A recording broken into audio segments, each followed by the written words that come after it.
Hello friends, welcome back. This is Jeet Salal. Thanks for subscribing to my channel and thanks for your love and support. So guys, आज का जो video है हमारा वो है 5 mistakes of bicep curls.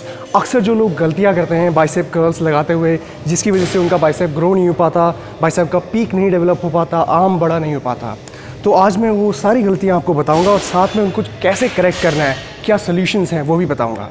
तो guys, अगर आपने इससे पहले जो मेरे वीडियोस बनाए हैं 7 mistakes of squats, 7 mistakes of bench press, 7 mistakes of dead lifts, तो वो अगर आपने नहीं देखे हैं तो उसको चेक करिए। और अगर आप मुझे सब्सक्राइब कर रहे हैं या कर चुके हैं तो जो बेल आइकन है सब्सक्राइब बटन के बगल में, उसे ज़रूर क्लिक करिए ताकि आपको जो मेरे लेटेस्ट वीडियोस हैं उनकी नोटिफिकेशन तुरंत मिले। और अगर आप मुझे फॉलो नहीं कर रहे हैं फेसबुक या इंस्टाग्राम में तो फॉलो कीजिए, वहाँ पे सारे मैसेजेस और कमेंट्स का रिस्पॉन्ड मैं वहीं पे करता हूँ। सो गाइस, फर्स्ट मिस्टेक जो यूजुअली लोग करते हैं वो है पोस्चर की, यानी कि गलत पोस्चर रखते हैं बाइसेप कर्ल्स लगाते हुए, चाहे आप डंबल से लगा रहे हो चाहे आप बारबेल से लगा रहे हो। तो फॉर एग्जांपल अगर आप डंबल से लगा रहे हैं बाइसेप कर्ल्स तो आपका पोस्चर सबसे पहले आप फिक्स करेंगे बॉटम टू टॉप, यानी कि पहले आप लेग्स अपने फिक्स करेंगे स्टेबल, उसके बाद आपका core tight, then chest up और अपने एल्बोज़ को आप फिक्स करेंगे एक जगह पे। तो ये आपका करेक्ट पोस्चर है बाइसेप कर्ल्स शुरू करने से पहले। अब बाइसेप कर्ल कैसे लगाने हैं, क्या लगाने हैं, वो बात की बात है, पहले पोस्चर ठीक होना चाहिए।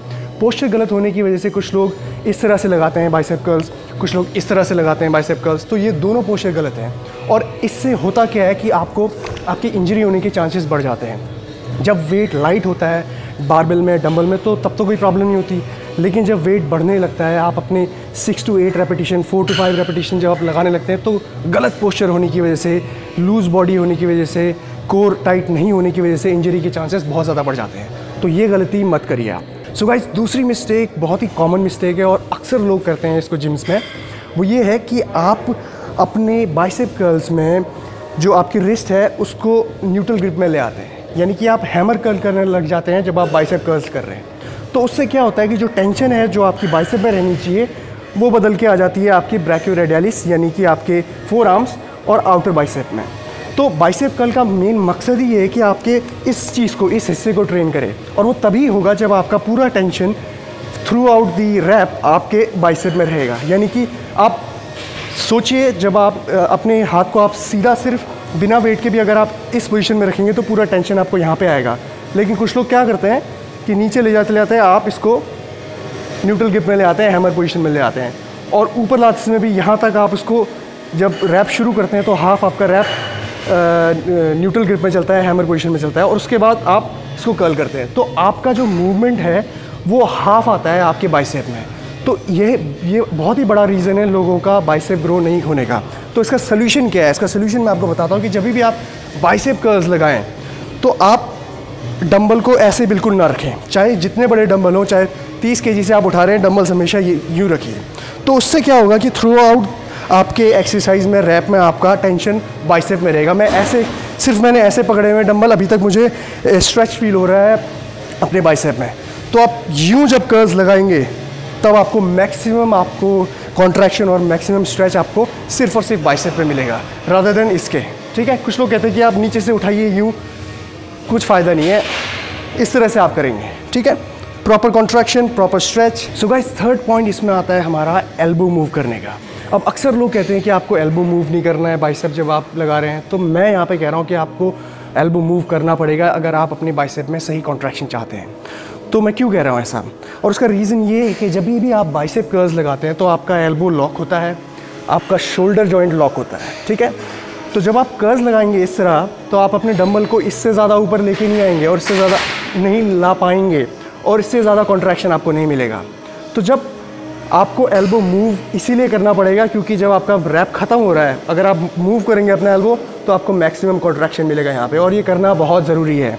जो लोग आपको ये बोलते हैं कि एल्बो मूव नहीं करना है, एल्बो फिक्स रख के करिए, वो खुद जब एक्सरसाइजेज लगाते हैं एल्बो मूव करते हैं अपना। ठीक है, बाइसेप चाहे वो आप बार से लगा रहे हो चाहे आप डंबल से लगा रहे हो, आपका एल्बो मूव होना बहुत ज़रूरी है, लेकिन रैप के एंड में। ठीक है, तो जिस तरह से आप लगा रहे हैं ये यूँ नीचे से आपको अपना एल्बो मूव नहीं करना है। ध्यान रखिए, ये बहुत ही छोटी सी बात है, लेकिन आपको इस चीज़ पे ध्यान रखना है, आपको यहाँ से मूव नहीं करना है। यहाँ से आप मूव करेंगे तो आपका जो शोल्डर जॉइंट है ये आपका काम करने लग जाएगा, शोल्डर काम करने लग जाएगा, आपका जो फ्रंट आपका फ्रंट बेल्ट है ये काम करने लग जाएगा, लेकिन आपको इसको लॉक करके रखना है, ठीक है। और आपको अपने एल्बो जॉइंट को रैप के एंड में मूव करना है ताकि आपको मैक्सिमम कॉन्ट्रैक्शन मिले पीक में। बारीकी वाली बात है, इसको ध्यान देना है। अक्सर लोग कहते हैं कि आप एल्बो मूव मत करिए, वो पूरी तरह से सही नहीं है। एल्बो मूव करना है आपको, लेकिन रैप के एंड में मैक्सिमम कॉन्ट्रैक्शन को पाने के लिए। सो गाइस, फोर्थ पॉइंट ये है कि लोग अक्सर फोकस नहीं करते हैं इसेंट्रिक ओवरलोड पे। अब इसेंट्रिक ओवरलोड क्या होता है? जब आप बाइसेप कर्ल्स लगा रहे हैं, अगर आपका हैवी वेट है तो बाइसेप कर्ल लगाते हुए जब आप वेट नीचे लेके जा रहे हैं नेगेटिव्स में, तो इस चीज़ पे लोग फोकस नहीं करते हैं। बाइसेप कर्ल यूँ किया और उसी स्पीड में नीचे, ये बहुत ही रॉन्ग प्रैक्टिस है, गलत फॉर्म है।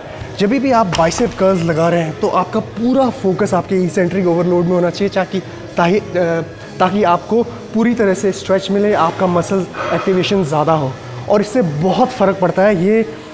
और लोग अक्सर गलती बाइसेप में इसीलिए करते हैं क्योंकि चाहे आप स्क्वाट्स लगा रहे हो, चाहे आप बेंच प्रेस लगा रहे हो, आपका जो नेगेटिव्स है उसमें आपको फोकस करना ही पड़ता है क्योंकि वेट आपके ऊपर गिरेगा।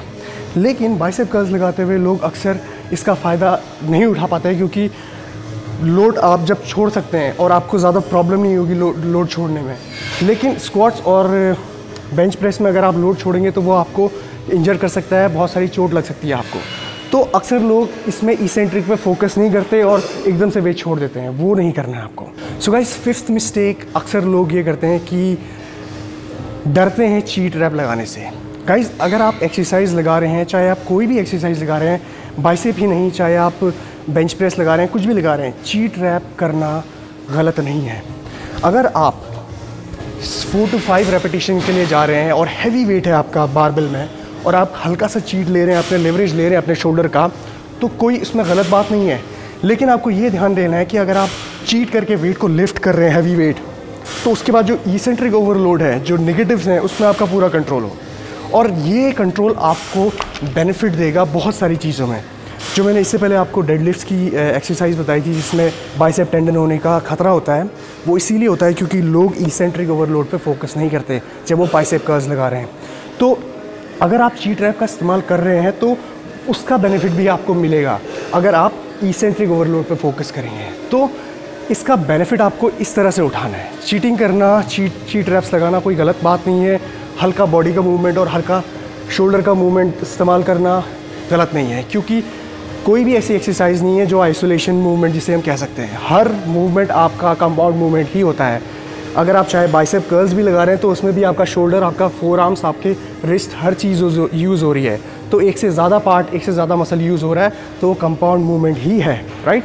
तो बेनिफिट इसमें आपको इस तरह से लेना है कि आपको अपना फ़ायदा निकालना है एक्सरसाइज करते हुए। सो गाइस, अगर आप लोगों को ये वीडियो पसंद आई है तो make sure you like the video, share the video, और अगर आप लोग मुझे फेसबुक और इंस्टाग्राम में फॉलो नहीं कर रहे हैं तो follow that and take care. Jeet Salal, sign of.